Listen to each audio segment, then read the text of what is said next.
The idea being, you know, with positive behaviour support, that most of your work remit for the safety and security of staff working in the NHS. CPI's credit that they've taken the initiative. As chair of the Restraint Reduction Network, it's been a long time coming. I think we've needed something like this for some considerable time.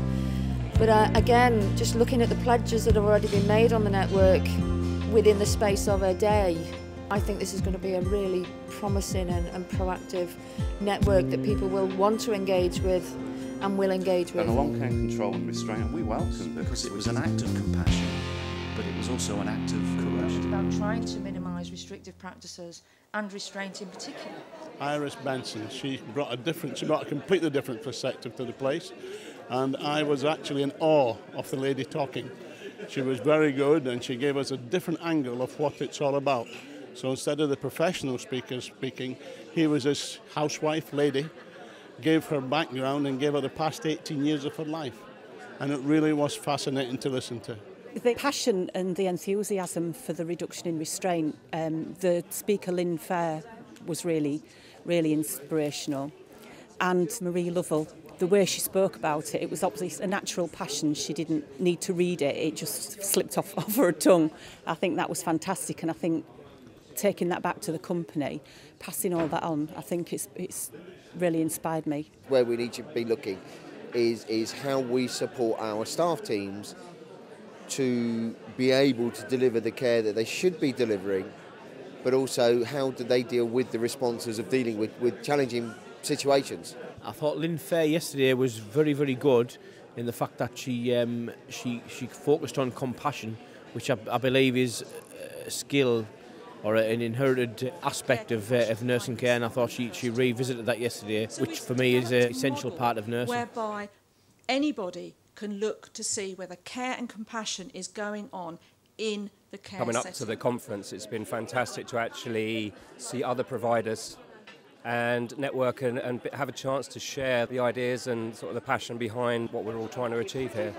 The speakers have been very informative and certainly have inspired us, and I think we'll be taking a lot of information and ideas and resources back with us. Well, I think from CPI's perspective, we're really behind the network because we share the same vision, we share the same values, and it's a real opportunity to bring people together and start benchmarking and moving on from where we are today. And the other thing that I did learn is about caring and showing compassion. Not only just saying the words, but in your action, you need to show the compassion.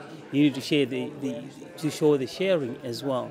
So it was more like really an eye-opener in those areas, caring and compassion in everything that you do. I think it's really important that we have a resource which is evidence-based, which allows ideas to flourish. I think one of the things that I've been hoping for many years is much more transparency about sharing good practice. All too often we do brilliant things and we keep them to ourselves, and with this particular aspect of the work, I think it's really important that we have that forum to be able to say we're doing this really well, we'd like to share it, we'd like other people to see it, we like the opportunity to be peer reviewed. I work within the NHS, I work for a large trust, and what we would like to see is much more transparency nationally with organisations about minimising restrictive practices and how we go about doing that. And if you've got a good idea, it should be shared. I think by far it's got to be the launch of the Restraint Reduction Network within the organisation I work for.